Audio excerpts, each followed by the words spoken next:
इतरतिह बिआदद कुल्ल मालूम लक। अल्लाहुम्मा सल्लि अला मुहम्मदिन व अला आलि मुहम्मदिन कमा सल्लैता अला इब्राहीम व अला आलि इब्राहीम इन्नका हमीदुम मजीद।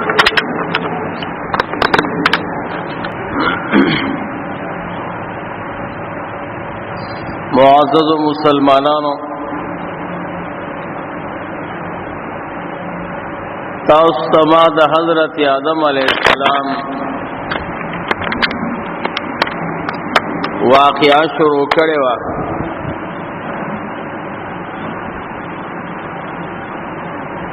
चूंकि दादा इंसानियत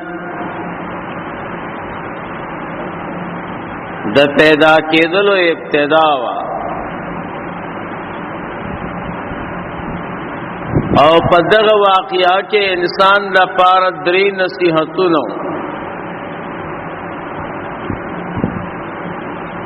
यौ द अल्लाह पाक द इहसानात व बयान,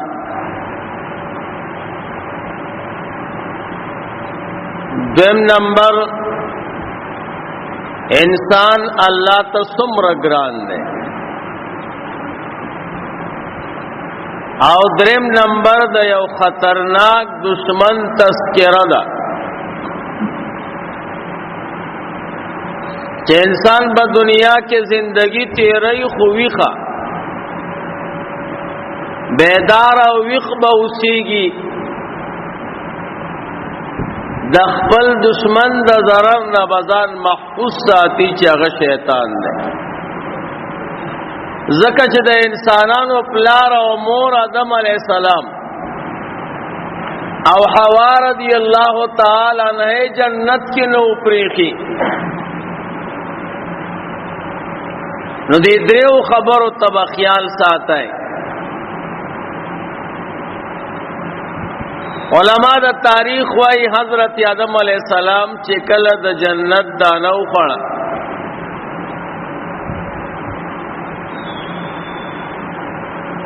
बाज़ उलमाओ लिखली ची दाने खोड़ले न वा चे गाखुने पेड़ा की खो कतशु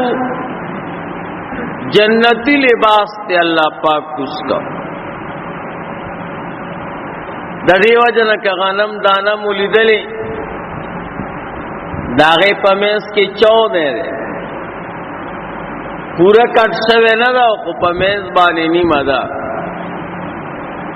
उलमा वही दाद आदम अलैहिस्सलाम द गाखुन मुबारक व गासर पके प्रोत जन्नती लिबास ते कुछ आदम अलैहिस्सलाम ढेर ज्याद खफश अल्लाह दे मुंगा उता सुटूल जन्नत तबूदी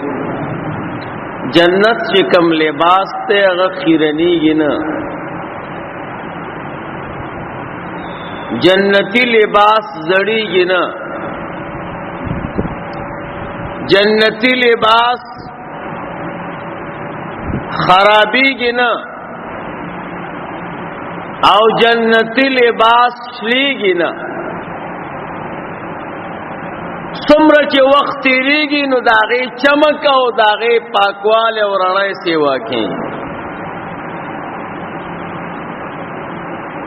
नु जन्नतियानो तक कब लिबास में लावेगी चे न खीरनीगी और न जड़ेगी औरस पौरस दागे रणा सेवा कीगी। अल्लाह द आदम अलैहिस्सलाम प बदन की द जन्नत द लिबास न खपरे खेदा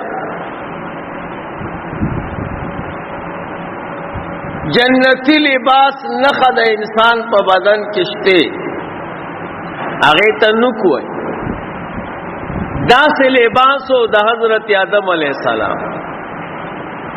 दानुक द पासा ईसा खीरनी गिना खराबी गिना सुमरे चमगी नुजड़ी गिना नवे कीगी और चमक सेवा का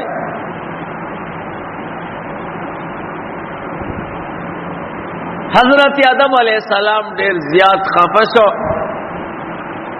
उलमा वही द इंसानियत पर फितरती अकल की कद हया न बलगट सिजुए نو اقصی سزا به حضرت آدم علیہ السلام ته ملاو. دا شیطان ته پته و چې زه حضرت آدم علیہ السلام باندې د جنت دا دانه اخرم نو دیبا ددب حیا لاړ شي. نو د شیطان کار دا دی چې مسلمان سره داسې کار کوي چې په کم سیز باندې حیا زی وره. کم سیز چې انسان حیات نقصان رسي، عزت ته نقصان رسي، شیطان په انسان باندې داسې کارونه کوي. د دیو جن زمونږ زمانہ کې اکثر ځوانان داسې کار کوي چې هغه باندې حیا لري کې. الله دې موږ او تاسو ټول حیادار کې. که عمر بقاو کړ بیا درته اورس په حیا باندې بحث کوم چې دا ستوي او سشي باندې د انسان حیا راځي. آدم علیہ السلام یوی ونی تمند کړه ورته انکار وکوي زه تعالی پانی نه درکو. د الله نه فرمانی دي کړي دا بلی ونی تا انذر ون چوا هغه ولا پانی ورکړي. آدم علیہ السلام هغه پانی یو بل سره ولګولې، دا غي نه ځان لا کورته جوړ کړو، دا غي نه ځان تلنګ یا پرتوم جوړ کړو. ما تاسوی درزی توب چې ده د آدم علیہ السلام د دې واقعین مستنبط ده. یو لوی تفسیر دی الجواهر ورتوي، مصر کې یو عالم تیر شوی علامه طنطاوی هغه وی د درزی توب دا قسم چې ده د آدم علیہ السلام د دې واقعین مستنبط ده. آدم علیہ السلام د انذر هغه پانی ځان پسې یو ځای کړی او عورت په پټ کو. الله انذر ته فرمایل چې تا زما د پیغمبر قدر وکړه،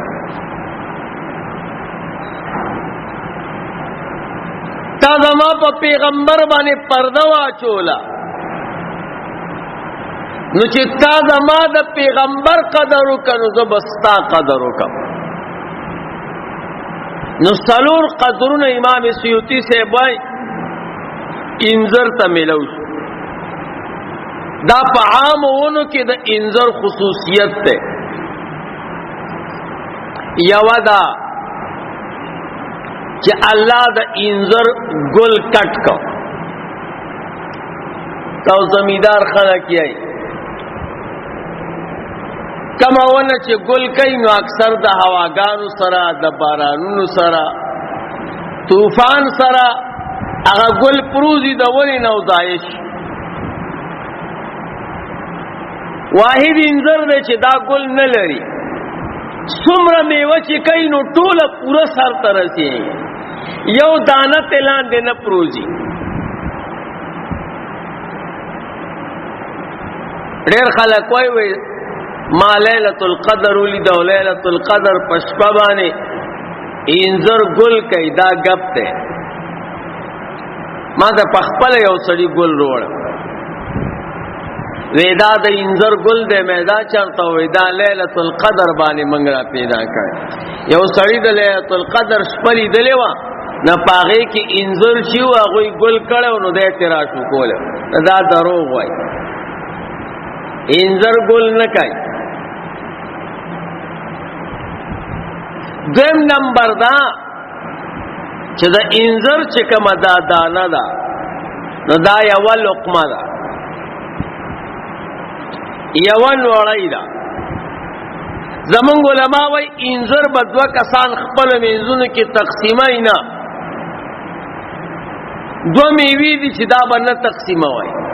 یو تا انار وای یو تا انذر وای. دې کې یو دانه د شفا ده او یو ده، نو انار بم یو کس خوري او انذر بم یو کس خوري. نو یو لقمه ده یو وړی ده.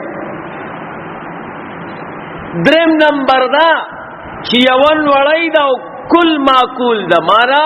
په انذر کې زړې نشته چې وی غورځي، څومره میوه چې وکیا بټوله خوري. سلورم نمبر دا چې سخا پکې دا میوه چې دین هغه چې څومره ترا شوکې نو ختمېدل والا نه د دیو جن امام سیوطی سے فرمای وی چې څوک د انځر ونه وي به غریب کېږي ځکه د سخا بند کړه یو سپین چرک سړی غریب کوي چالاله یې کم کورنۍ سپین چرک شي او بل د انځر ونه مونږ تاسو پټو کې چې د انځر لرګي وي نو مونږ تاسو یې کټکو امام له ورکاو مونږ دا بزرگ دی او کس چل کیږي چې امام باندې وشي امام غریب اسم درکه نه لګیږي چې د انځر داونه استعمال کی چې سم ځای ته ورسي نو د انځر ونه وال ندی پکا کم انځر چې د خوراک قابل او کم انځر چې د خوراک قابل نه نو بیا خیر بہرحال الله جبرئیل علیہ السلام ته فرمایل چې جنت تلار شو آدم علیہ السلام هغه دانو خوړه چې کم نه ما منې کړو جبرئیل علیہ السلام راغی او آدم علیہ السلام د سر د مخ کې ویختو نه ونیو او د جنت نه را بار کړ حوا بی بی مرا بار کړ مار امرا بار کړ طاووس امرا بار کړ شیطان امرا بار کړ حوا بی بی په جده باندې کوشوا اوس چې چرته ایرپورټ ته د سعودي الته اوسم قبر ده که سوبتلی نالتا دیره ده بره په بورډ لګولې مقبره الحوا نو ورغله امته خدان نسوک نه پری آدم علیہ السلام سرهند ورتوي په هندستان کې اوس خلق ورته سرینگر وای آدم علیہ السلام الته کوشم او مار چې ده دا پاسفهان ایران کې کوشم شیطان چې دا د عراق پزمکه بصری سره نږدې کوشم بعض علماوی شیطان هم پاسفهان ایران کې کوشم او طاووس هم الله پاک روشړ خو دا طاووس پته نه لګي چې کوم ځای کې بیا کوشم آدم علیہ السلام چون کې د بیبي په وجه باندې د جنت دانه خوړلې و نو الله پاک آدم علیہ السلام او حوا بیبي سره جدا کړ هندستان ته وګور او جدید ته وګور څومره زمانہ دی د یو بل نه جدا 1500 کال علما وایي چې خاون او خزه چې یوځای اوسېږي نو ټیکي د دې په منځ کې الله دا جدایي ولې راوستا وې دې د دې وجه نه راوستا چې جنت کې حوا بی او آدم علی السلام یوځای اوسېدا او چې کم نعمت انسان سره همیشه نو داغه قدر ور سره نه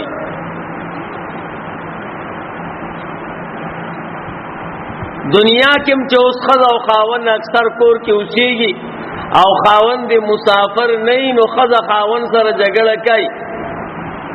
خو چې کله خاون دې ډیپټي ته لاړ شي یا مسافر شي او بیا راشي نو به پمنس کې محبت پیدا کیږي نو جنت کې چې کم وصال هغه قبل الهجران د جدای نه پهل او وصال قبل الهجران دومره خوندور نه او دنیا کې چې کم وصال او دا بعد الهجران پهل جدای را او بعد کې سره یوځای نو وصال بعد الهجران دا اعلاوی د وصال قبل الهجران نه او مارچو هغه ته الله سزا ورکړه چې تا زما یو دشمن جنت ته بوت مارچ د شیطان چې د مار خله کې دن نشونه د مار مخ کې چې کم غاخونه لینو دل ته ځان پټ کړه دغه غاخونو کې الله زهر پیدا کړ او د مار مخ کې خپېوي هغه خپې ولا ختم کړي ویتا بدنن نفس پسینه باندې روانه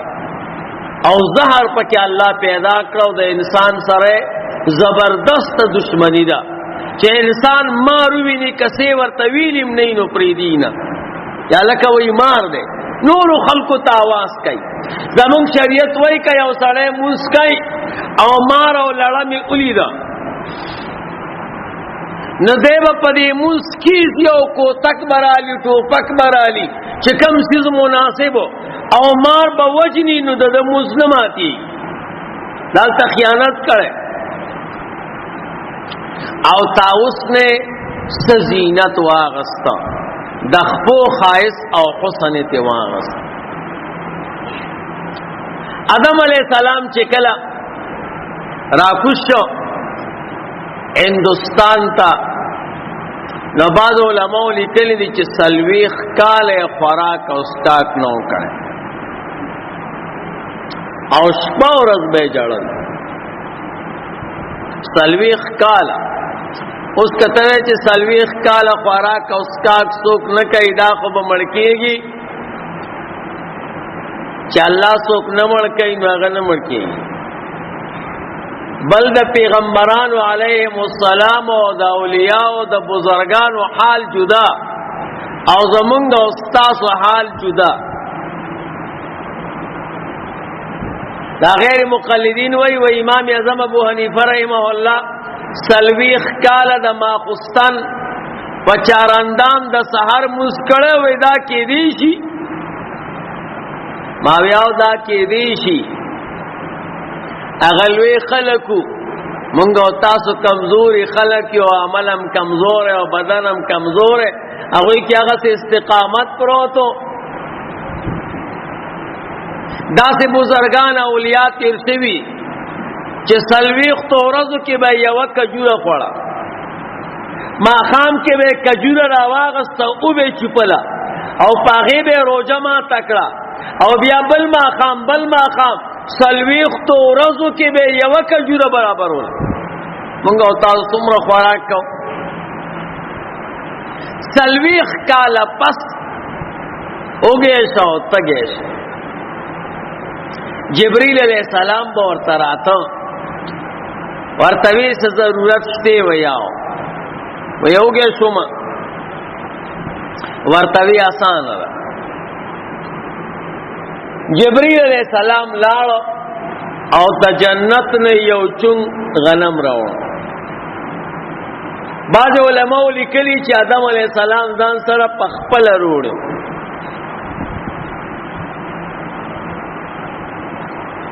هغه غنم ولا راوړو دی ورتوی چې اوس دې سره څوک وې صبر وکا جبریل علیہ السلام لاړو د جنت نے دو غویان راوستو او کلبے ولا راوڑا او غیر پاره چې دینو چوکا راوڑا چې کم چوکا باندې زمیدار دا غویان شړی ورتوی زو استاد دانی اخرم وی صبر وکا ویدا بکری وی څنګه به کرم نو جبریل علیہ السلام ورته چالو کوله چاول به د ازمکه واړه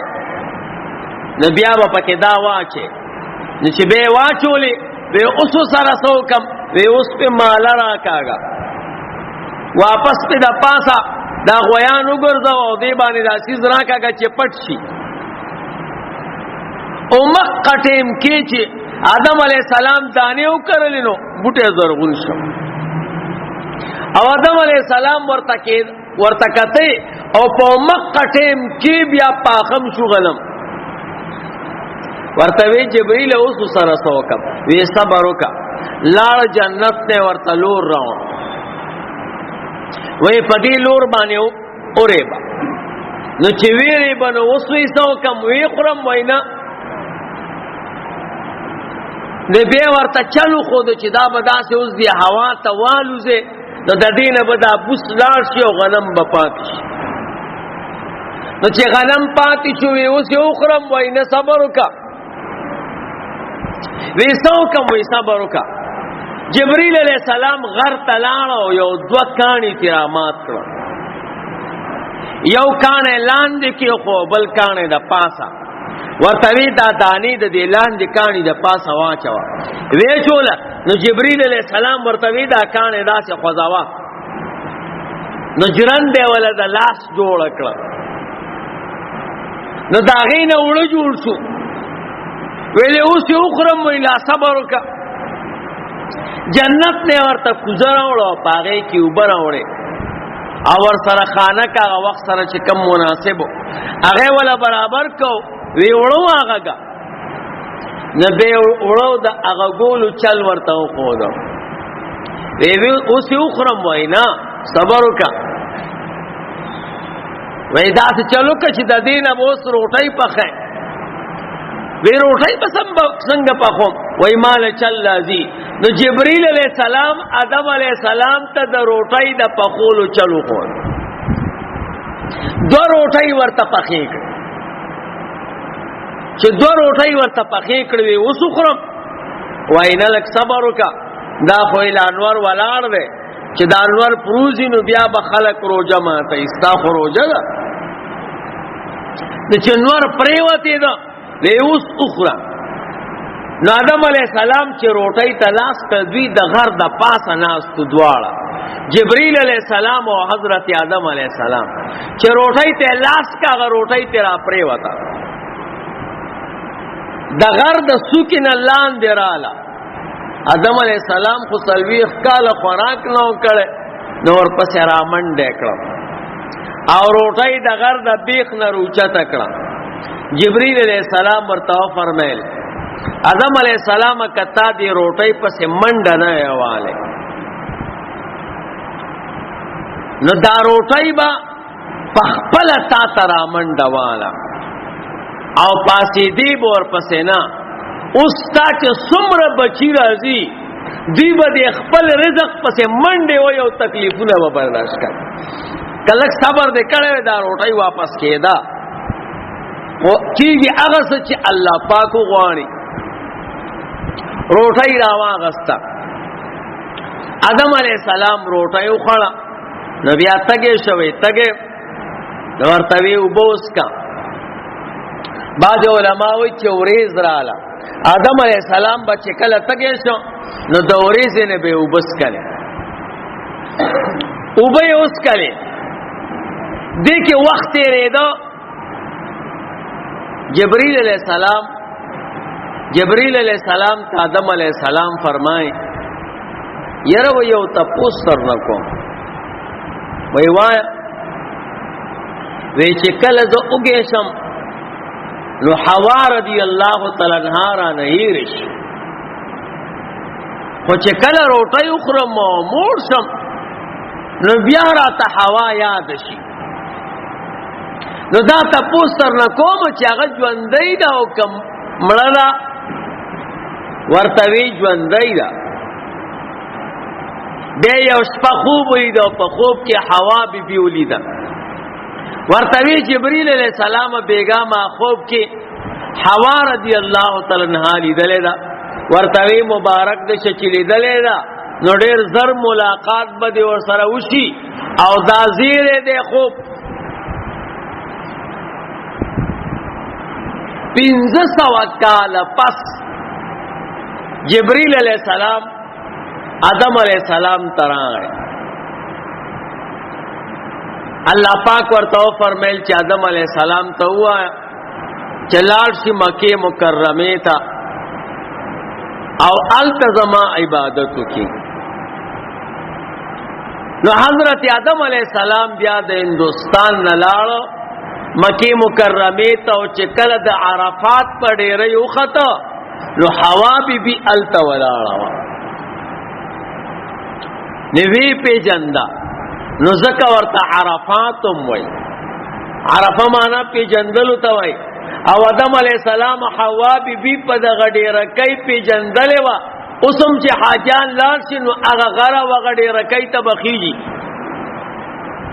نو حوا بی التو پی جندا او بیزان سر ہندوستان تراوستا بعض علماء لیکلي چې حضرت آدم علیہ السلام به چې کله زمینداری کوله، زمینداری خو ګران چیز دی او ستړی بشو، ستومانه بشو او جنت به ورته یاد شو، هغه نعمتونه، نو دی غوی ته به گزار ورکو او بیا ورته وی یا حوا، یعنی حوا دا ستا د وجه نه دلته رااله، د جنت څومره ښایسته زندگی و، ښایسته نعمتونه او ستا د وجه نه دا دی موږ د غویانو د زمینداریو سره مخامخ شو، نو هغه به ورته حوا وي. اوس هم زمینداران غوی ته حو وایي، دا اصل کې حوا دی، هغه چیز اوس هم باقی دی. بہرحال بیا به آدم علیہ السلام زمینداری کوله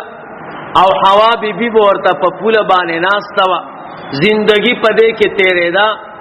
نور انشاءاللہ بیان به بیا بل جمعې ته وکړو. آخر دعوانا ان الحمدللہ رب العالمین. معزز مسلمانانو،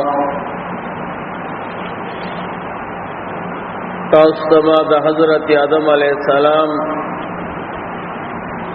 او د حوا رضی اللہ تعالی عنہا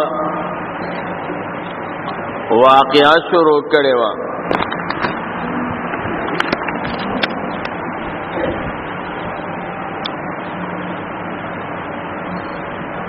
دغه واقعې کې چون کې غټه خبرې درې وي.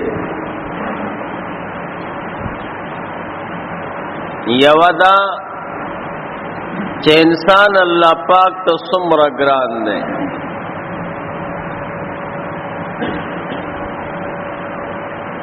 دویم نمبر دا چې انسان باندې الله پاک څومره احسانات کړي. دریم نمبر دا چې یو خطرناک دشمن الله ولا پیدا کړي. انسان چې دنیا کې زندگی تیرای د دې درې واړو خبرو خیال بساتی چې زه الله ته ګران مو د الله پاک ما سره ډېر مینه ده، زه به د خپل رب مخالفت نه کوم. دویم نمبر عام انسان نیم د الله را باندې ډېر احسانات دي،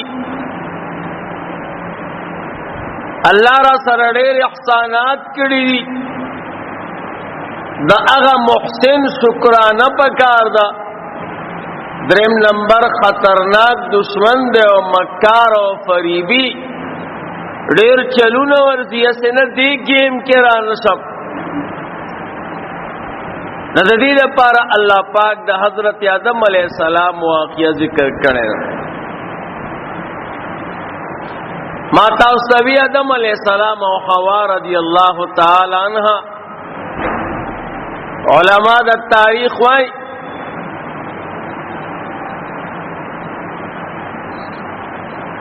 زمینداری کول او داغه سره چې کمی دانې پیدا کېده، هغه د ځان د پاره د رزق سبب ګرځاو. چونکه جنت کې د غنم دانه خوړلې و. علماء وایي سل کال آدم علیہ السلام جوړلیو او په دې سلو کالو کې بر نه وکتلی.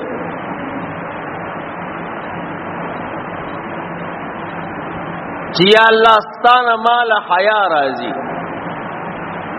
کم سړی چې شرمنده شي او غلطی تی وشي هغه ښکته ګوري. آدم علیہ السلام ته د الله پاک عظمت او جلال او کمال معلومو، نو د حیا نه بر نه کته. حالانکه الله پاک کے دعا قبول کړي وا. الله ورته کلمات خود دعوا استا دعا قبلو. ربنا ظلمنا انفسنا وان لم تغفر لنا وترحمنا لنكونن من الخاسرين. بعض علماء وای چې آدم علیہ السلام دا کلمات وی بحق محمد لما غفرت لی، خدایا د محمد صلی الله علیه وسلم خاطر کو ما ته بخنو. اللہ پاک ورته فرمایل وکيف عرفت محمدا، تا محمد څنګه او پیژند صلی الله علیه وسلم. آدم علیہ السلام فرمایل لما خلقتنی بیدک، خدای چې په خپل قدرت ته پیدا کړم، ونفخت فی من روحک، او ما کې د روح واچو، رفعت راسی او سر میں پورته کا، فرأیت علی قوائم العرش، ما د عرش پا پایو بانی اولید لا الہ الا اللہ محمد رسول اللہ. فقلت فی نفسی ما ذکیوی انک لم تزف الى اسمک الا حب الخلق الیک، تنیوزے کے دخپل نم سر منگرغسو چتا تڑیر گران دی.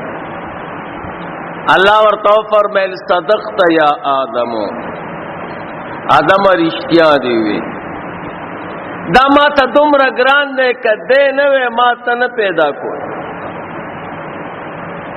او دا حدیث تا عمر فاروق رضی اللہ تعالی عنہ نے مروی دے، اور امام زکریا رحمہ اللہ پا فضائل اعمال کے ذکر کر.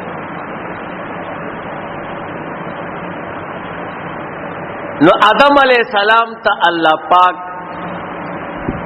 علماء وی سل کال بعد اللہ پاک دا بچو انتظام شروع کر. نو دا آدم علیہ السلام او دا حوا بی بی با یو زوی پیدا کیدا یو بیلور پیدا کیدا. پا یو ظلبانے بے خیٹا مبارکہ کی یو زویو و یو بیلور و دا حوا بی بی.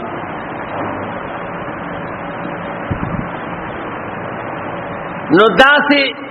شل کرتا اللہ بچی ورکلنو سلویخ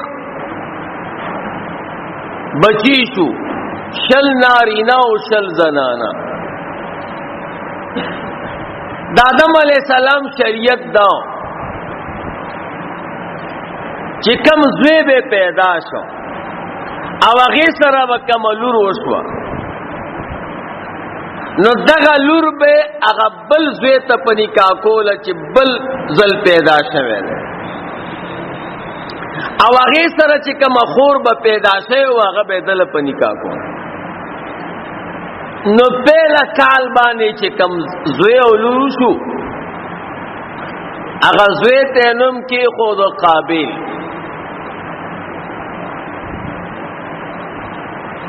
او لور تینم کی خود اقلیما، او بل زوی او لور چوشو نو زوی تینم کی خود حابیل، او لور تینم کی خود لیوسا.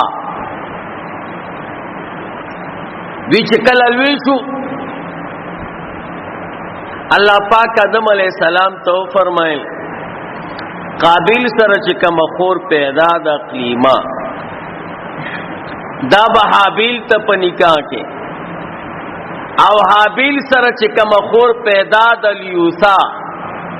نو دا به قابل ته په نکاح کې. آدم علیہ السلام رو غخته ورتوی بچانو دا د الله پاک حکم دی،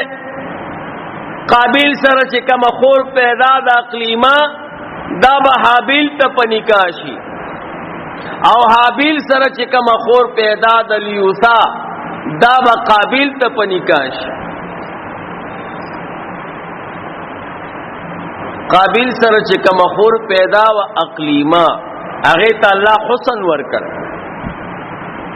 او حابیل ته چې کوم خور پیدا و لیوسا نو هغه بدرنګ و.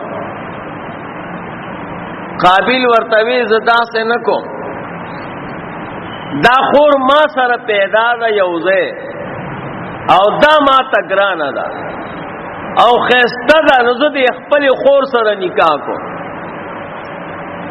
او حابیل سره چې کوم خور پیدا دا بدرنګ دا بس هغه سره پیدا دا هغه به سره نکاح کوي.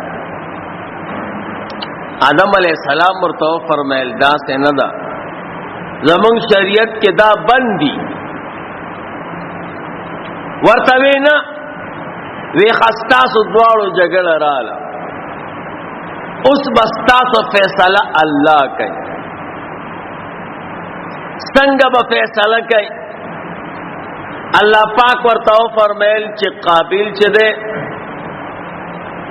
آدم علیہ السلام قابل ته زمینداری حواله کړي و او حابیل بغړې سرولې الله ورته فرمایل چې دواړو بچیانو ته وایا چې دوی مکه مکرمه ته لاړ شي او هر یو دې د خپل کسب نه چې کم مال دوی ته ډېر خوښ دی هغه دې چې دینو په یو غر باندې کېدي د اسمان نه به وریز راشي یا به اور راشي چې د چا قرباني قبول شوه هغه په حق دی او بل په غلطه دی دوی مکه مکرمه ته لاړ قابل چونکه زمیندارو نو د غنم وګړو شو کولو هغه وخت کې د غنم دانه چې وا یو دانه د کجوري عمره وا دومره غټه دا روسو بیا دا سيزونه کم شوی دي او حابیل چې نو دا ګډباو او خپل د ګړو کنډک تلاړ او یو بهترین ګړې پکې راواغست چې مانا الله پاک قربانی غواړي اوس د الله دربار کې چې ځان ټول قربانی کم نو کم ده دوړ روان شو حابیل پلا رجاړي خدای دا قربانی به قبول شي کنه ستا خلوی دربار دے دیکھی دا گٹ سا پتہ لگی او قابل چې وغه قدردان نو بعض علماء وی چې کم وګه را شو کول او دا پټینا نو هغه دا سیومګه چې کمی سربې دانې وی هغه وخړې وی الله په سکای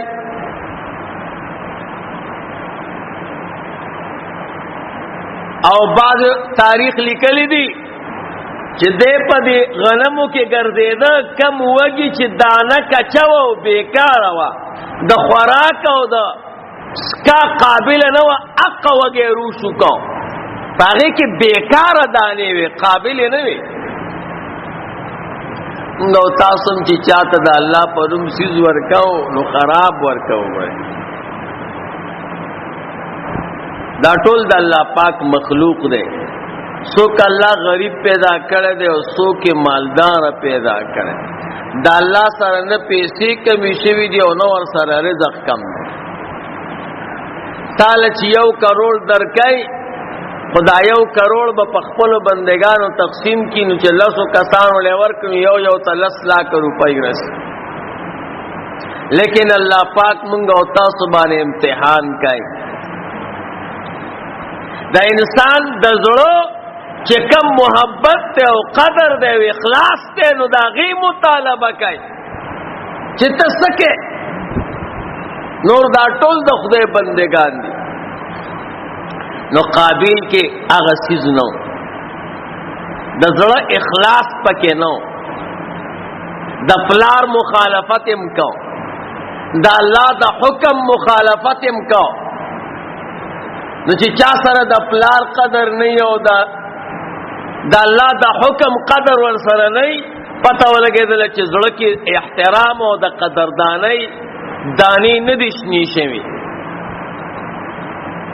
هغه بیکاره مال را واغست او هغه په غر باندې کې خو او قابل او حابیل چې هغه ګډ بوته دی دواړه ورته لري کې ناس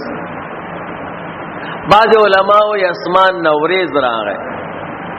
وریز رااله او بعض علماء وی اسمان نه اور راغی وریز رااله سپینا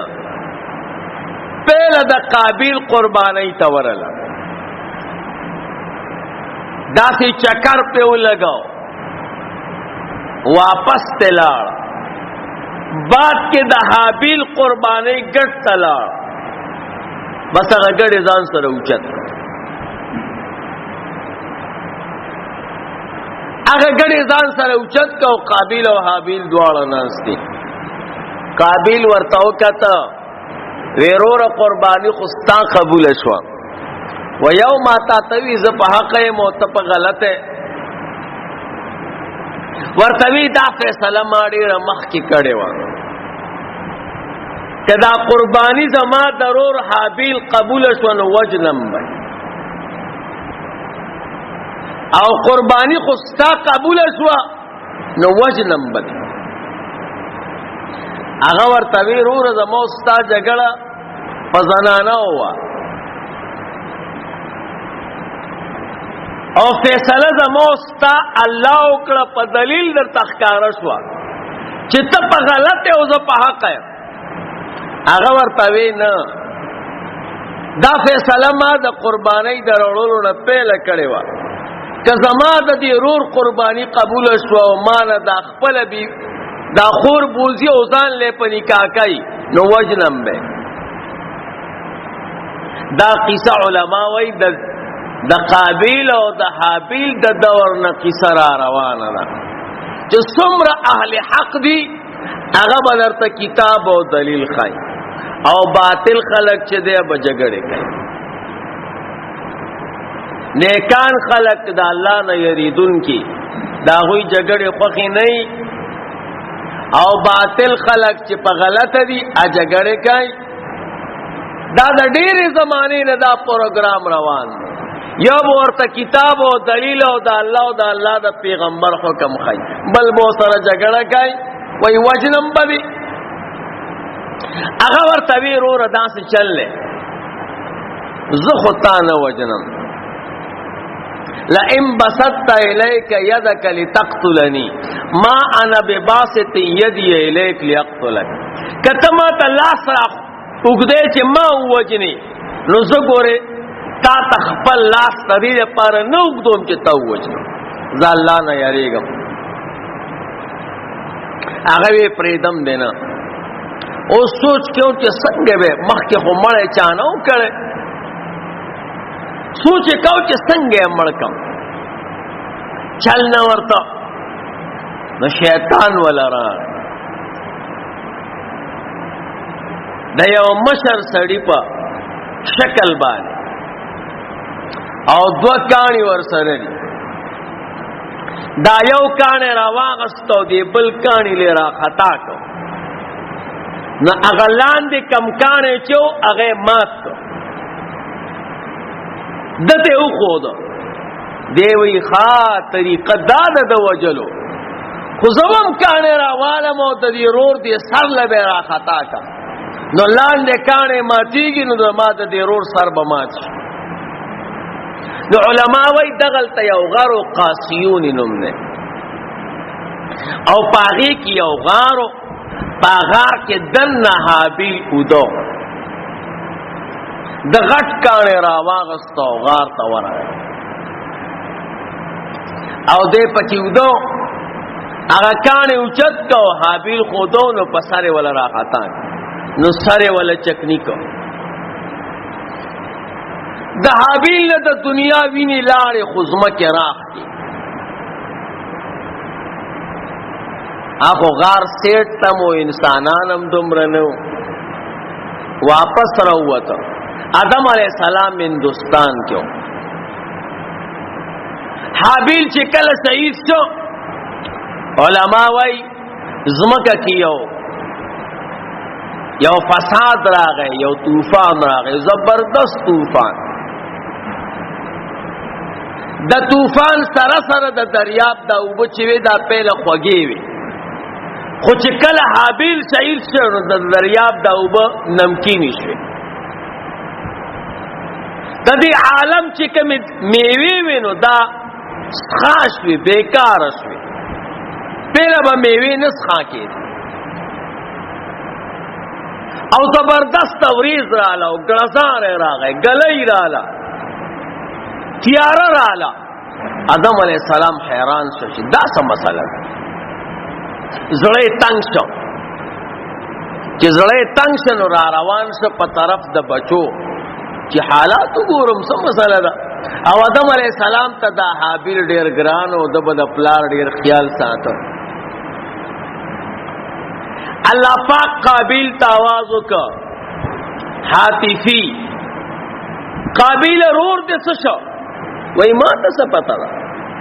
ورته وی تا ته پتا نه تا اوجه وای ما وجل نه وې کنه گوا کم دي ځکه چې دا خو په یو غار کې ځان له ودو هلته مړ کنو چې گوا نه نو مړې په پچاړې. الله ورته فرمایل قابیلا د حابیل د قدم د خپو یو یو چاپ په आवाज کوي چې حابیل قابیل وجلې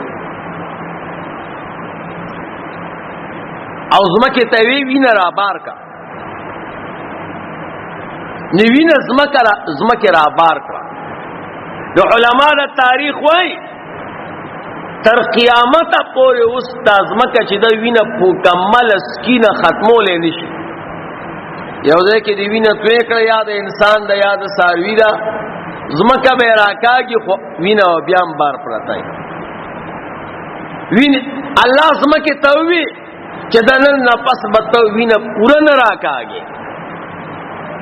وینه سکل پتا باندې بندي. آدم علیہ السلام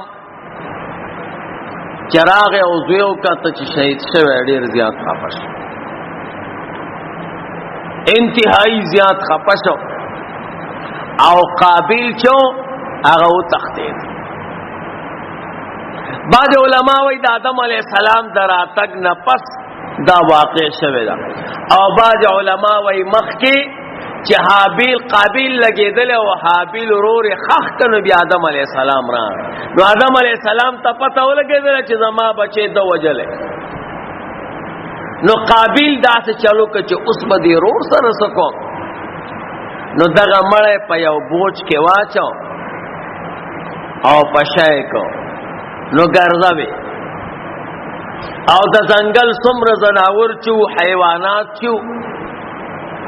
دا بغیر چا پیرته ګرځیده چې کله به دا قابیل دارور غورځي چې مونږ یو خورو. علما وی یو کال پملا باندې وګرځو ځکه دا خو پیله مړو نو چل ورته چې دې سره ساوکم. یو کال پس قرآن کریم کیسه کوي فبعث الله غرابا یبحث فی الارض الله پاک دو کارغان رو لېږه یو کارغه ولګي دا بل کارغه اوجو چې وی وجه بل کارغه پزمکه کې کند وکړه او دغه کارغه دا مړی پکې خخ کا خاورې پرواړو. قابل چوکته ورته وی ګوره زه دومره قمقلم چې د دې کارغه نم زه بیکار فاصبح من النادمین خپېمانه شو په دې خپېمانه نه شو چې ما خپل رورو وجه په دې خپېمانه چې یو کال مې وګرځو. دا غینه بعد حابیل ته کنده وکړه او حابیل رور پکې خخ کا قابیل ځان سره خپل خور چې د سره پیدا و اقلیما هغه ځان سره واغسته او هغه سره نکاح وکړه او تقدیر. حضرت آدم علیہ السلام ډیر زیات خفا یو کال علما وی وی جوړل یو کال پورې حابیل پسې خفا کال پس ورته جبرئیل علیہ السلام راغی ورته وی آدم علیہ السلام ولی خفا کېږي او دومره جاړي او دا جړه بس تا تر کومه پوری مخفا کېږي. الله فرمایي زبر تعالی یو بچی درکم او هغه بچی کې به دومره قدردانی او دومره محبت واچو چې تاله به حابیل یرشي او د دې بچی په نسل کې به زه تر قیامت پورې پیغمبران پیدا کړم. نو ته مخفا کېږي. آدم علیہ السلام فرمایل چې دا قیمتي بچي مال راکې نو د دې بس علامه وي د دې علامه بدای چې کله دا استاد بیبي حوا بیبي په خېټه کې راشي نو چې کم تکلیفونه او دردونه پهله بچو کېو هغه تکلیفونه او بوجونه دردونه به بیا د دې بچي په حمل کې نه او دا به ځان لم پیدا کېږي د سره به خورم نه د آدم علیه السلام تسلی وشوه نو چې د آدم علیه السلام بچی او نوستی سیوا شو علماء وی آدم علیہ السلام چې وفات کېده نو 80,000 بچیو سو کوئی سلویخ زرو زامن کړوسی پردی اپریدی او خپل ذاتی زامن شو نو دا سلویخ تو نو دی معشومانو خو خامخا خپل منځونو کې جګړې کوي نو دی معشومانو دی نوسو به خپل منځونو کې جګړې کولې هغه کې به زنانو جګړې رااله نو آدم علیہ السلام ته الله فرمایل چې ستاد وصی او کړوسی خپل منځونو کې جګړې کوي نو تا د پاره زه یو سیز لېګم نو پاغه به برابرې او ټیکې به جګړې به ختمه نو امسای ورته د جنت نه رولېګل امسا ته عربی کې عصوا وای عصوا معنا نافرمانی زمونږ علماء وی العصوا لمن عصوا امسا با اغا چا باندې اوچته چې څوک نافرمانی وکړي نبی علیہ السلام وی اغا سړی باندې الله پاک خپل رحم کوي چې څوک د خپل خزینه امسا نه اوچته خو دې زمانہ کې نه ګوره امسا روان نه لګي دې سره معشومان زنانا دا په ادب باندې ګوره نو آدم علیہ السلام سره به امساوا او د بچو د نسو د کړوسو په منځ کې بناستو کم ماشوم بورانه کو ټک به ورکاو نه خوځي نو دغه امسا د دغه زمانه نه را روانه شوه بهرحال آدم علیہ السلام چې ده دته الله پاک هغه بچي ورکو چې کمزان له پیدا کیږي نو می ورته کې خود شیس علیہ السلام آدم علیہ السلام جب چې ودا سوریانی و او دا شیس چې نو دام سوریانی دا عربی کې معنا دا عبد الله دا الله بندا د نبی علیہ الصلوۃ والسلام نور مبارک چو دا حضرت شیس علیہ السلام ته منتقل شو یقینا مقه سوا شیس علیہ السلام چې د حوا بیبي په خېټه کې راغې نه څه درد محسوس کا نه څه تکلیف محسوس کا او چې کله دنیا تراغې نو د مخ به پړکېدو او رڼا به کوله شیس علیہ السلام چې د ګرځېدو شو نو بهر وته او رامن ډکړو آدم علیہ السلام ته فرمایي چې پلار زه خو یو عجیبه سیز ګورم وایسا وی چې پلار روانه کانی او بوټي او ونی ټول را باندې سلام اچي السلام علیک یا رسول الله آدم علیہ السلام ورته فرمایل بچی دا پتا نه چي دا ستا پتندې کې د اخیری پیغمبر نور دی او الله پاک موږ نکلک وعده غسته دا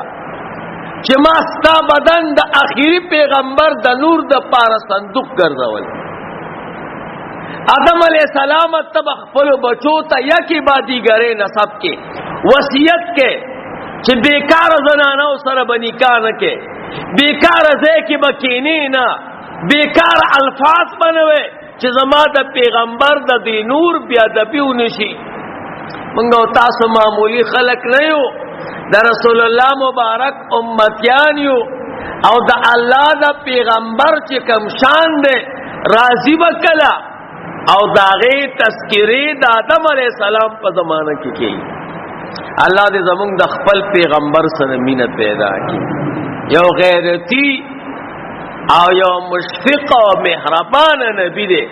او خپل امت ورته انتهایی ګران دی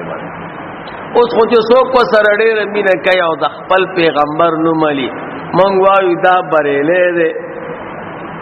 د خپل پیغمبر محبت د ایمان حصہ ده. ګوره د خپل پیغمبر په تاریخ ځان خبرول، د خپل پیغمبر په اخلاق ځان خبرول، د خپل پیغمبر په سنت او عمل کول، دا د ایمان د کمال کرشمی او ټوکړي دی. ګوره الله دې زمونږ د خپل پیغمبر سره مینه پیدا کړي. دا چې څو ګورې سنیامتونه، دا قسم دې زمونږ د محبوب د پیغمبر برکت دی. ګوره دومره بادشاہي الله مونږ او تاسو لرا کړی دا چې سليمان عليه السلام ته نه ومه. څومره مونږ او تاسو کمزوري کیږو، دومره الله پاک را باندې احسانات را ولي. ګوره او دا فسادونه او دا اختلافات دا زمونږ د خپل عمل نتیجه ده. ګوره که زمونږ او تاسو عمل خشو او د الله نه ویریدو اس مسله بنه. نن چې مسلمان جاړي او خفه دی او مشکل سره مخامخ دی، د خپل عمل نتیجه ده. ګوره مونږ او تاسو خپل لار پرېښې ده، دا الله او دا الله د پیغمبر رضا مو پرېښې ده، نو سزا راته ملاویږي. نو چې سره غلام د سوځي چې کم نیکان دي نو هغوی ته هم دک رسېږي. الله دې زمونږ او تاسو د خپل نبی سره محبت پیدا کړي. واخر دعوانا الحمد لله رب العالمین. سنت کوي. معزز مسلمانانو،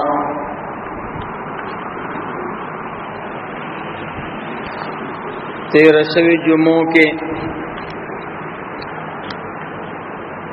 تاستماد حضرت آدم علیہ السلام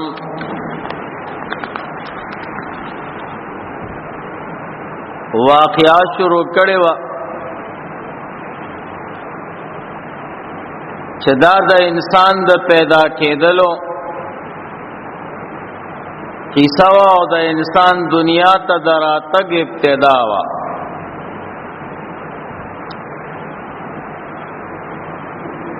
په دغه واقعا کې لوی خبرې درې وې.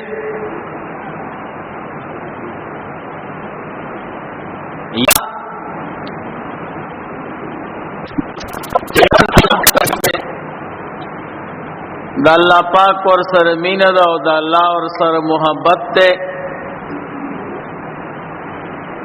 دویم د الله پاک د انسان سره ډېر احسانات دي. دریم نمبر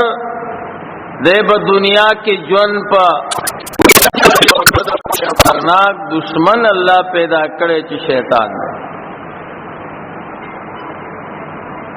نو چې دا درې خبرې د کم مسلمان په ذهن کې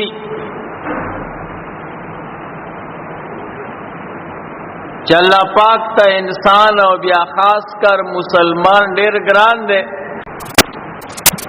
الله پاک د حکمونو خیال ساتي چې الله ته ګران یم نو زه به څنګه خیال نه ساتم. دویم نمبر الله پاک ما سره احسانات کړی دي، نو دا الله د احساناتو شکریه پکار ده. دریم نمبر آزاد او بے ژوند نه تیرو. یو خطرناک دشمن لرم چې شیطان دی. دی به ما سره د خپل دشمنی اظهار کوي د ژبې په استعمال کې. ژبه استعمالوم دروغ برابانې وای، غیبت برابانې کوي، د مسلمان سپکاوی برابانې کوي. دی به ما سره خپل دشمنی کوي د نظر په استعمال کې. بیکار زینو ته به نظر کو.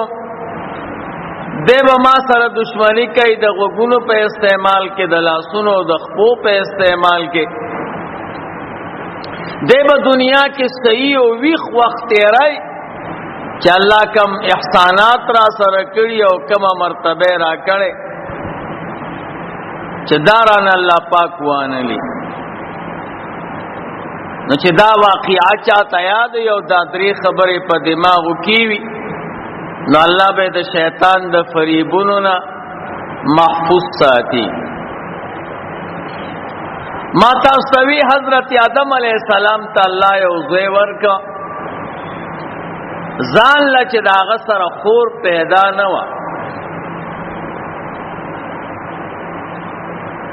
او هغه ته نوم کې خود شیز. شیز سوریانی جبه ده. سوریانی کې ځانګړی سیس ته وایي، متفرد ځان لا. چونکه د آدم علیہ السلام با او د حوا بیبی با عام روټین کې یو لور پیدا کېدو، یو زوی. او حضرت شیس علیہ السلام ځان لا پیدا شو، نو د تنوم کې خود شیف معنا ځان لا پیدا شوه ده، د سره خور نشته. دا د شیف معنا ده. شیس علیہ السلام چلوے شو، نو حضرت آدم علیہ السلام تا فرمائی وی پلار یو کارو شو. ویسا کارو شو، ویسا خو بحر تاوتا موکان یو بوٹی می چلی دو نپما بانے بے سلام اچھا والسلام علیکہ یا رسول اللہ. او دا ہر طرف نہ بدا سلام آواز راتا.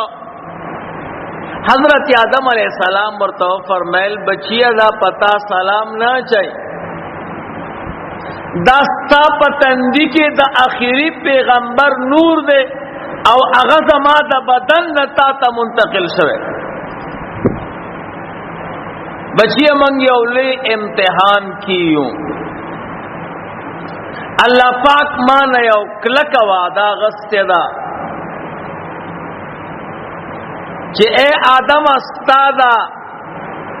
جسد چدے دا ما دا اخیری پیغمبر دا نور دا پار صندوق گرزولے،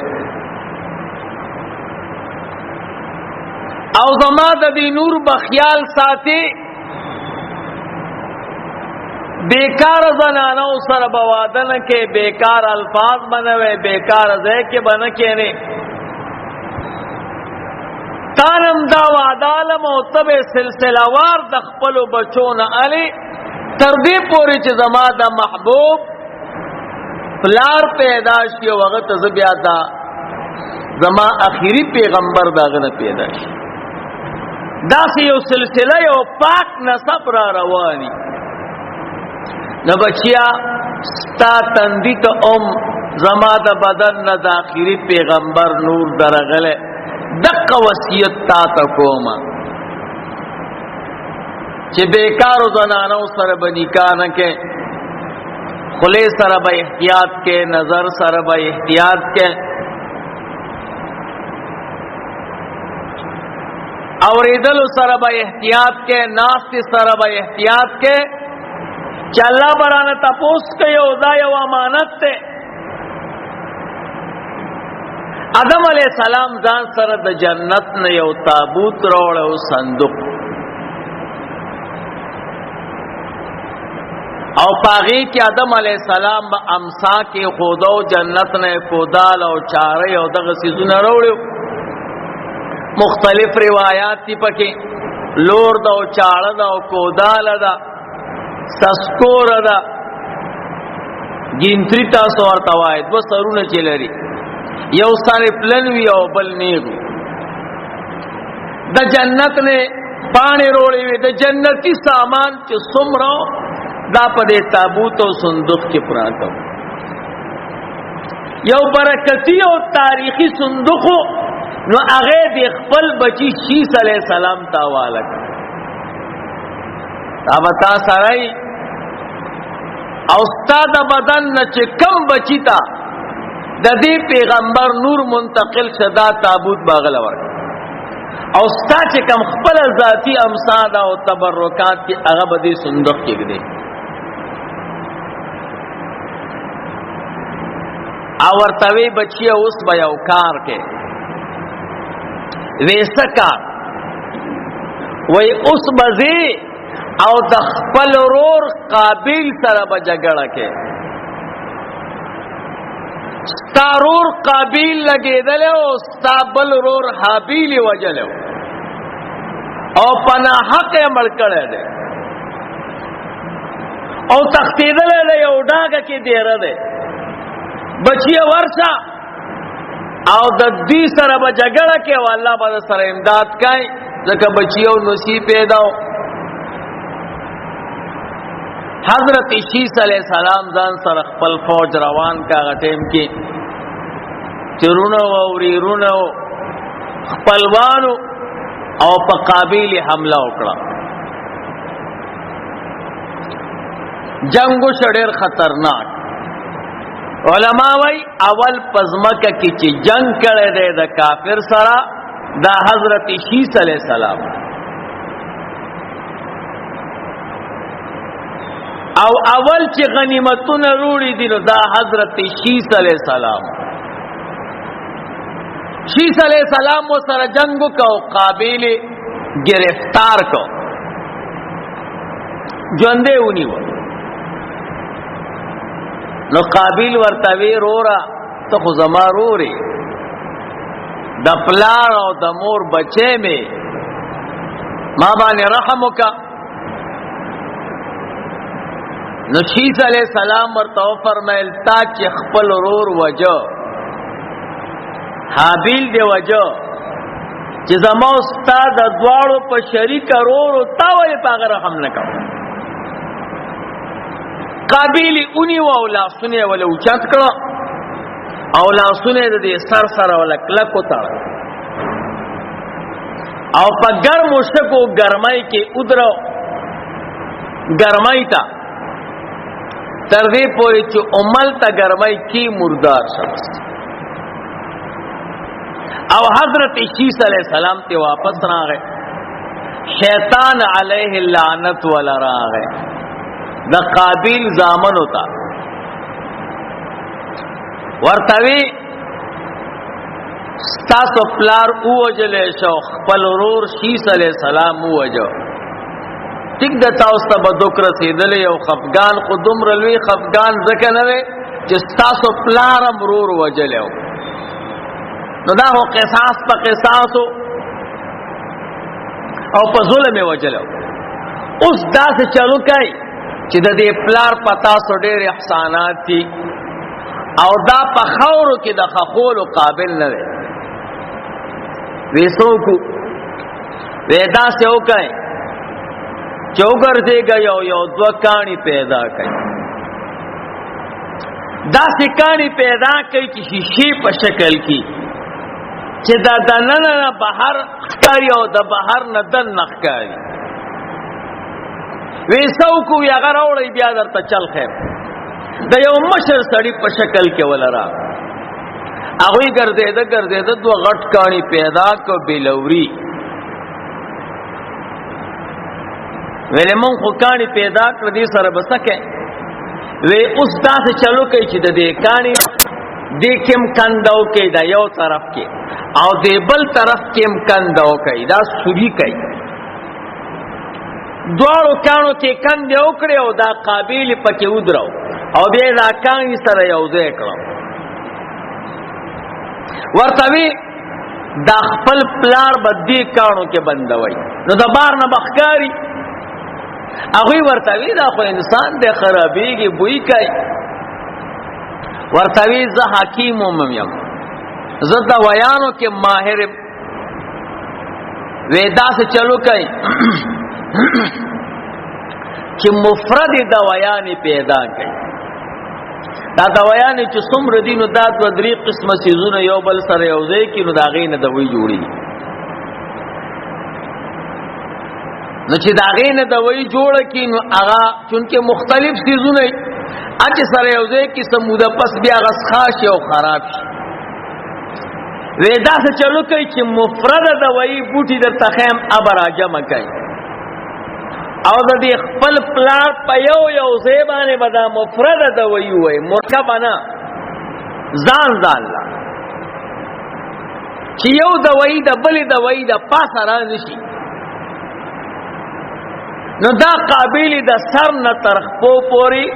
هغه مفرد د ویانو باندې ویلړو ګندې کا او ورته اوسې شیشه کې بند کړي چا پوښتنه شو شیشه کې بند کړه نو دې سره قابل بدن موچ شو دې اوسو کو وای اوس بدیل یو غټ تخ جوړ کړي قیمتي کانی راوړو غیله تخ جوړ کو دا کانی چې کم کې قابل بندو لاندې ولا سوریو کو دې کې نیم خخ کا ورته وی درو ورته وی تاسو به د خپل پلار کمال د مرګ نه پس وګورئ دا عام سړی نه وي چې څومره دنیا ژوندۍ او تاسو ژوندۍ دا مړ نه دی دی به اوس خبرې شروع کی دی به تاسو سره غپ لګای خو تاسو به یو کار کوئ چې کلم د دې پلار ملاقات ته راځئ نو 3 سجدې به ولا لګوئ دومره مکار او فریبي شیطان دی وره اوس دا پروګرام شروع کړ چې خلک مشرکان شي په کار کې دنه ولا کارونه پیدا کوي بنیادی کار کوي ورته یې څنګه خبرې وکړي دی خو مړ دی وی تاسو بدوي نه خپل ملګری شیطان ته وی راشه ویل راشه چلو کړه قابل سره شاته ودرېګا وی دوی خدای سم نه ني وی دا ځامن چې خبرې کوي دی خپل پلار ته نو تو ولا جواب ورکوا او طرز او طریقه د استعمال او د قابل ځامن ولا رااله چې پلار هغه ورته جواب وکوسوي نو خبرې خو هغه مړی نه کوله خبرې روسو شیطان ولاړو هغه ورته کوي ځامن چې څومره ولکانو به تجربي نا اهل خلقو به سوچا هغه وی چې زمون پلار خود سجدي قابل لې نو چې کله به پلار تر راته او غپ په لګاو 1 غنټه 2 غنټه غپونه به ورته لګو نو اول به ورته 3 سجدي کوي او چې چا به سجده ونکړه هغه سره به غپم نه لګاو دغه تډیر وی هغه خبرې نه کولی ورته وی خبرې نه کې شیطان ورته وی دې تاسو نه خبرې سجده ورته نه کوي نو څه خبرې به سره وکي ناغه بیا درې سجده ولګولې نو بیا هغه خبرې شروع کړې د قابل زامن او کړوسی او کودی او پردی او پردی چې څومره دا ټول مشرکان او دغه زینا د بوتانو د خدایانو غیر الله ته د سجدو سلسله شروع خو محدود وا دی قابل پورې محدود او خصوصي سیوا کېدو ورو زیاتې دو شیطان ولا بنیاد کې خو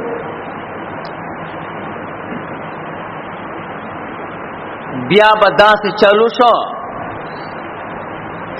چې چرته به نیک سړی وفات کېدو ولی او بزرگ د خلکو سره عقیدتو نو چې کله به وفات کېدو نو بیا به وسره داسې کار کوم او هغه ته به سجدې لګول بیا داسې دومره سیوا شو چې بیا داسې کانی پیدا کول خدار چا کار نو د چا په پلار مرسه غریب سړی وو دومره داسې کانی پیدا کول چې هغه کې رڼاو کې او خاطر سړی ښکار شي د ویان پیدا کی نو داسې خدار چا تر وسه پورا نو نبی مصورین ولا پیدا کړو شیطان ورته مخه پکېږي چې د دې وسم نشته زړه ته چل خیر چې کله مو پلار یا دا بزرگ وفات شي کنه نو د دې شکل ته ګور یو دقه سه کانی کې شکل جوړوي کانی کې شکل جوړوي دای خخوي نو بیا دغه کانی د قبر د پاسه د خزی په زیبانی ودروي اول راځي او سجده ورته لګوي نو دا ولی او بزرگ بدرنه خوشاله بیا خبره کانو ته وړه د خزی د پاسه به ودرو بیا رو سلسله سیوا کېدا تر دې پوری چې خلکو بیا غمړی تم نه کته او بزرگ تم نه کته د ځان نه به بوت جوړاو چې دا زمون خدای دې او سجدي به ورته کوي نو چې مالدار سره به هغه به د سونی جوړاو چې بیا به گزاره حال هغه به د چاندۍ جوړاو، چې بیا به داغه نه غریب او به د اوسپنې جوړاو، داسې او بیا د ګټو نه جوړاو، د لرګي نه به جوړاو، چې سم به غریب هغه به د روټۍ نه جوړاو. یاره وی چې کله وګی شنو خوراک به مکو او که د روټۍ ټیم نه یو د عبادت ټیم نو دې ته به سجدم لګاو. دی شیطان لعین د قابیل نه دا پیدا واغسته چې ملک مسلمانانو کې انسانانو کې شرک او غیر الله ته سجدي شروع تر دې پورې چې بیا ورته خدایان. حضرت شیس علیہ السلام چې آدم علیہ السلام وفات کېدو نو عمر مبارک زر کالو او د شیس علیہ السلام عمر مبارک 400 کال. حضرت آدم علیہ السلام چې وفات شو بیا شیس علیہ السلام دا جنگو کا. شیس علیہ السلام ته آدم علیہ السلام فرمایلیو چې ستا بغیره تورې تر اخره پورې، خو چې کله ستا ټیم نږدې کېږي نو ستا په ګیره کې به یو ویښته سپین کېږي، د دې نه به ته دا معلومې چې زما د مرګ ټیم را نږدې دی. حضرت شیس علیہ السلام بیا وعده وکړه او الله پاک ورته یو زوی ورکړه، هغې ته نوم کېښود انوش. او چې څنګه هغه ته نوم کېښود انوش، داغه هغه تندې چې هغه پرکار شروع کو رانه شروع کړه، د رسول الله مبارک هغه نور مبارک هغه ته منتقل شو. انوشم چلوي شو بهر ته وته، د کانو د بوټو نو ور باندې سلامونه کېدو، خپل پلار شیس علیہ السلام ته قصه وکړه، هغه ورته مکه خبر وکړه چې کوم ورته خپل پلار آدم علیہ السلام کړي و او هغه وصیت ته واغسته چې بچي ګوره منګ یو لې امتحان کې ګیریو. نو یو ورځ کور کې ناشته او ګیره مبارکه ته وکړه چې تار پکې سپین دی، ورته وی بچي ما تخپل پلار ویلو چې ستا په ګیره کې سپین تار پیدا شي نو ستا به د مرګ او د نیټه د اجل ټیم پوره شوی. نو بچي دا هغه صندوق دی چې په دې کې د آدم علی السلام او زما د پلار د شیس علی السلام تبرکات دي، دا بواله او د اخیری پیغمبر د دې نور او د دې امانت خیال بساتي.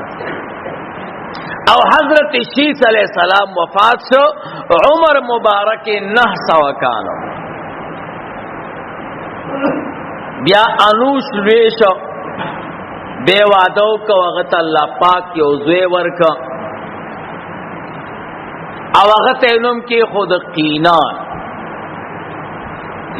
اگا قینان تا دا رسول اللہ مبارک بیا نور مبارک منتقل شوه. قینان چلوی شو اگا سی معاملہ و سرکیده دا سلامونو چه کم دا دا پلار او دا دا نیکه شیس علیہ السلام سر و ادم شیس علیہ السلام سرکیده. نو پلار ورتوی چې بچیا ستا بدن ته زما د بدن نه د اخیری پیغمبر نور مبارک منتقل شه او تب د دې خیال ساتي من په امتحان کیو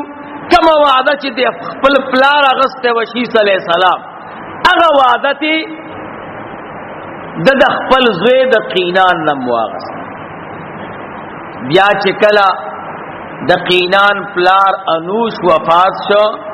نو بیا قینان تا اللہ یو زوی ورکو آغیت نم کی خود محلائل در رسول اللہ مبارک دا نور مبارک بیا غتا منتقل شو. اغا سرم اغا سے وعدے وشوی اغا چی وفات شو اغا تا اللہ پاک بیا یو زوی ورک یارد در رسول اللہ مبارک نور مبارک بیا اغا تا منتقل شو.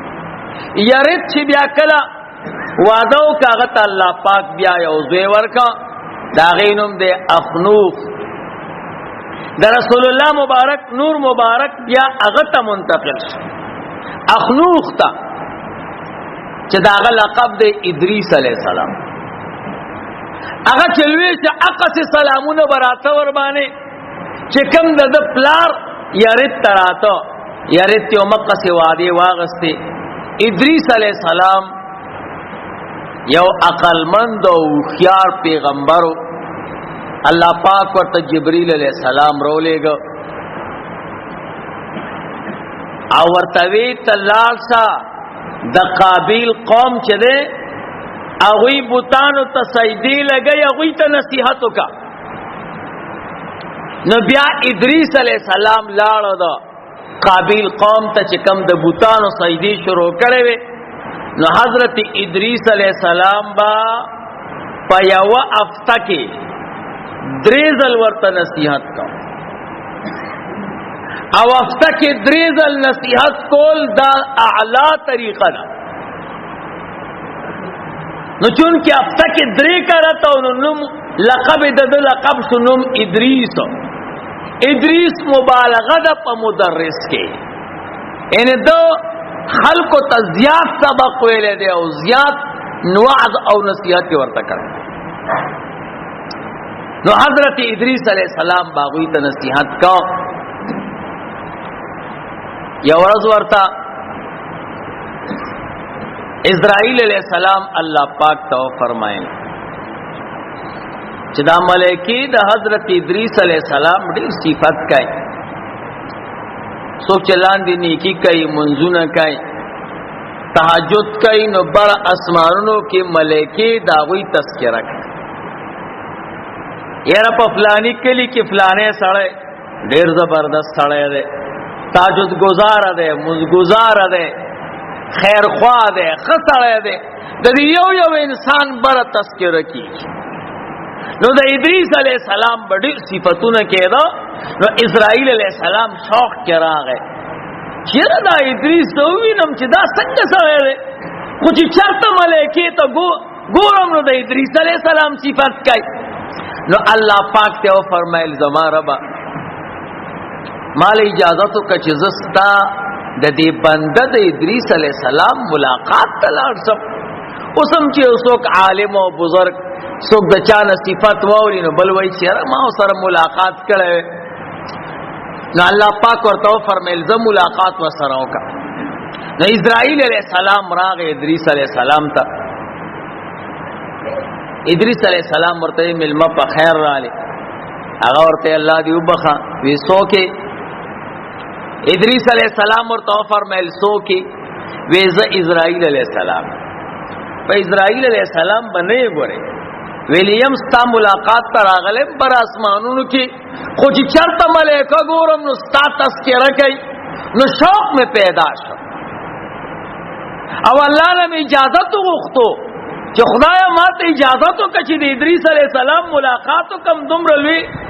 بزرگ بنده دی. نو الله راته اجازه تو کو نو ستا ملاقات. ادریس علیہ السلام ورته فرمایل ک یقینا ته ملک الموت او اسرائیل علیہ السلام ہی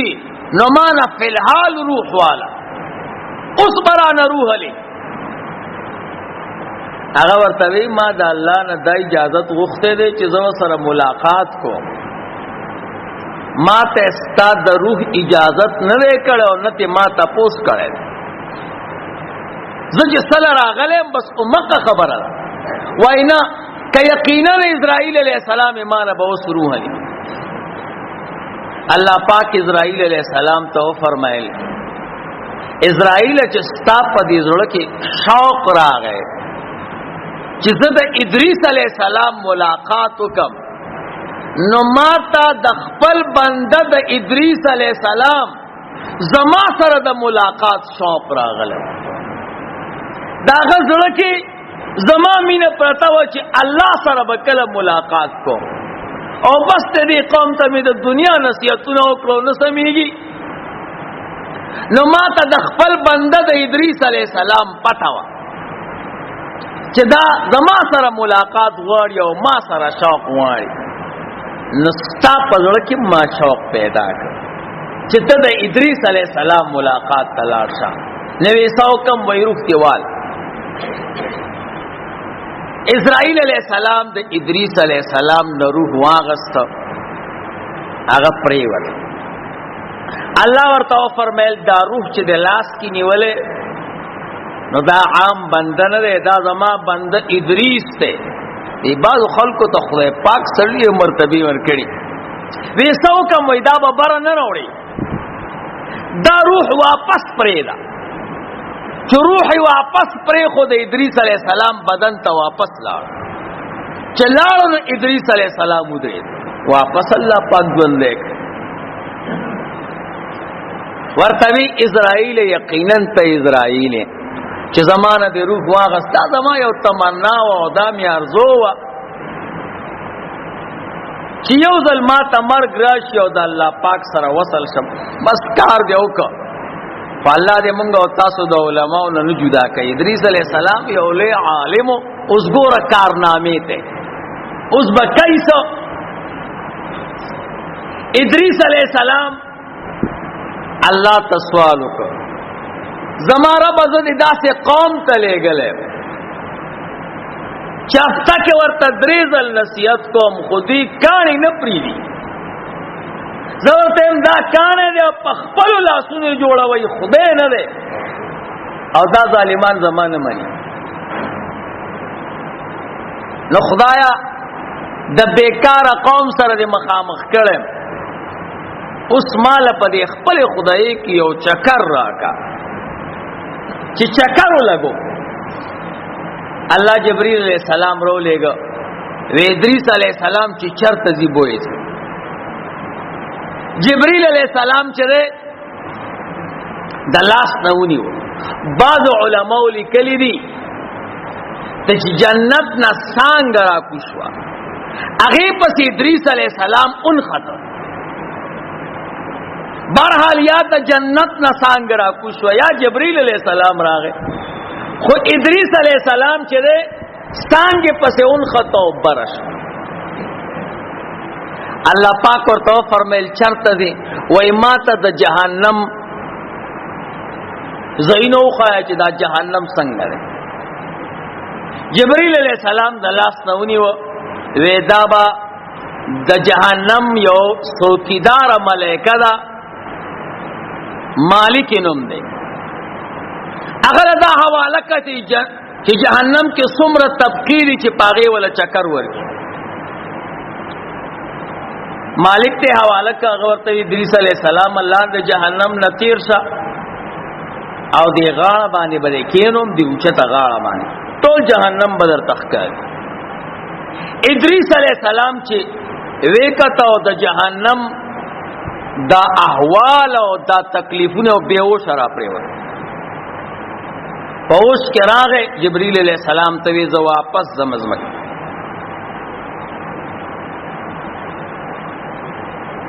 چې زمکه ته واپس راغې بعض علما واینا د جهنم نسلورم اسمان تلا خو مفسرین وایي چې دا زمکه ته راغې بیا به نه د شپې خوب کاو نه به خوراک کاو نه به اسکاک کاو همیشه به جړل چې خدایا دا جهنم څومره خطرناک ځای دی الله دې موږ او تاسو ته بچي نو تاسو پښتانه وایو جهنم ته دلار جهنم دومره آسان خبري بری نه دي ادریس علیہ السلام بشپا اور د جړل ډېر خپاو به سوالو کو زما ربا خطرناک کور دی را باندې ولیدم اوس ما جنت امراته او خایا چې ته مسلمانانو سره مینه کې نو د مینې کور امراته او خایا نو د جنت نه بیا څنګه را کوشوا ادریس علیہ السلام هغه پورې اون خطا او جنت کې کوش ملائکو ورته وی چې جنت نظارو کې بیا بروزي ادریس علیہ السلام دن نورغه جنت کې ناشته بنگلو ته ګوري غیر چاپیر چکر لگائے ډیر وخت تیر ک ملائکه ورل چې اوس خروج وکړه چکر لراغله ادریس علیہ السلام ورته ز عام سړی نه مال الله پاک علم راکړ الله فرمایلی دی کل نفس ذائقه الموت ہر نفس سکون کې د مرګ دی او امام مرګ وسکو هغه ټیمم پما تیر دی دم نمبر الله فرمایلی دی و ان منکم الا واردها کان علی ربک حتما مقضیا الله و یزما بندگانو خام خاص تاسو لار په جهنم شته یو ځل به دوزخ ویني پولیس رات ته جهنم د پاسه ده او ما خو هغه دوزخ مولیدو او بیا الله فرمایلی و ما هم عنها بمخرجین جنتیان چې د جهنم نه ووري او جنت ته لاړ شي بیا به د جنت نه نه روزي نو زه نوځم. ما دا ټولې مرحلې طے کړې دي. نو ادریس علیہ السلام جنت کې پاتې شو، څلورم اسمان ته راځي او بیا جنت ته ځي. وآخر دعوانا الحمد لله رب العالمین. سنت کا